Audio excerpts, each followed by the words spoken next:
Okay, we are on to Philly now. All right, Philly starts the season off against Washington. It's a 1 o'clock game.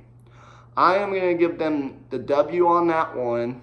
They're going to beat Washington to start off the season because Carson Wentz is going to be fully healthy. He's going to probably have an amazing game and everything. You know, they got all these players on their team, but it's a matter of how well their secondary is going to play because they have a really young secondary. Their secondary is even younger than Dallas' secondary, which is pretty crazy. And then they go play at Atlanta the next week on a Sunday night, which Atlanta is one of those iffy teams. I don't know how well they're going to do. In all honesty, I really don't know how well Atlanta's going to be this year. Some years, Matty Ice is really good. Some years, Matty Ice is just off. But I believe Julio's going to have a really big season, so I'm going to give Atlanta the W there. I think they're going to start off 1-1. They're going to go back to next week, play the Lions at home. They're going to take the W against the Lions. The Lions, if they can't beat Dallas, I don't see them beating Philly. Because Philly and Dallas are about at the same level. Anybody that says Philly's way above Dallas needs to really know. They need to relook everything because their teams are very similar. It's just they don't have an injury-prone quarterback. And Carson Wentz could have an MVP season this year. We don't know, though. It's all going to depend on how healthy he stays all year long. All right, and then, okay, so that leaves them going 2-1 into playing at Lambeau Field in September. And I believe they're going to go in there and beat Green Bay because Green Bay, they're not in a rebuilding stage, but they kind of are. They kind of not. But that young defense, I'm kind of ready to see, but I'm going to give Philly that win as well. So they're going to be 3-1. They're going to go play the Jets. They're going to get the W there, so that's going to put them 4-1. Then they go at Minnesota. I'm gonna give them the loss to Minnesota. Not because of Cousins. That defense, I think that defense is gonna swarm all over the Phillies offense, and that's what's gonna happen. But this is more of a bold prediction than a logical prediction. I'm giving the bold pick to. That's probably gonna be the bold pick I pick on the schedule. So that'll put them at, I believe, 4-2. 1, 2, 3. Yeah, 4-2. They play at Dallas. I have them winning that first game, so that puts them at 5-2. They go play at Buffalo. That should be an easy win for them at 6-2. It'll be an easy win, but it won't look easy. It will be easy, though. And then they go play Chicago. Chicago's going to be hungry for them after last year, especially when he missed that freaking field, or kicker missed the field goal. Oh, God, it was funny, but Chicago is going to beat them that week for vengeance. So that's going to give them their third loss of the year because I have them losing to the Falcons, the Vikings, and Bears the first half of the season because they go into the bye week the next week. Then they come out playing the Patriots.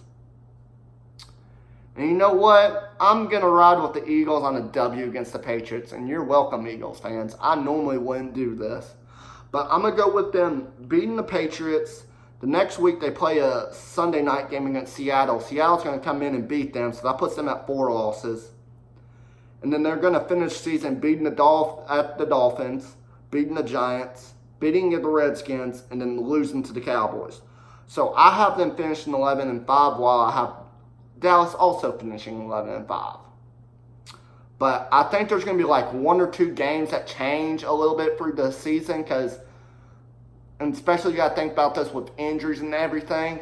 It's really, that's what it's going to come down to is Wentz going to be healthy? Is Jordan Howard going to produce? Is Zach Ertz still going to be what he was doing the past season or two? Because he's been really good the past couple seasons. Is Lane Johnson going to stay healthy? Is he going to keep doing the way he does? Because I like seeing him and DeMarcus Lawrence go at it because they really get in each other's heads. And it's the matter, does Philly's secondary stay healthy? Because that was a big problem last year for them. Yes, it wasn't healthy, but you can't make the excuse saying, hey, our secondary is hurt. That's the reason we lost to Dallas. No, just it's the next man up. The NFL, too many fans make excuses. Stop making excuses. Do I make excuses with the Cowboys? No. I mean, yeah, refs are freaking bad, but that's part of the game. You're going to have bad refereeing. I mean, it's been really bad the past couple seasons, but That's something we can't control. The players themselves can control their injuries. They can control what's going on, controlling what they're doing. Carson Wentz has got to stay in the pocket a little bit more, or if he runs out, he needs to just slide or run out of bounds. Because the more he runs and gets tackled, the more it's going to wear and tear on his knee. Or he can have the same thing that happened to him like that happened to Romo. Plays in a preseason game or tries to run, even though he slides, a player may still come from behind and hit him in the back. Because he's also had that back problem as well. And having a bad back is not the greatest thing for a quarterback. Ask Tony Romo. He knows all about that. But if Carson Wentz doesn't get hurt, we're going to see probably an MVP season from him with like an Aaron Rodgers-esque, young Aaron Rodgers-esque kind of season. Not Super Bowl kind of season. I'll make my playoff predictions another day. Probably not today. I do not know at this point.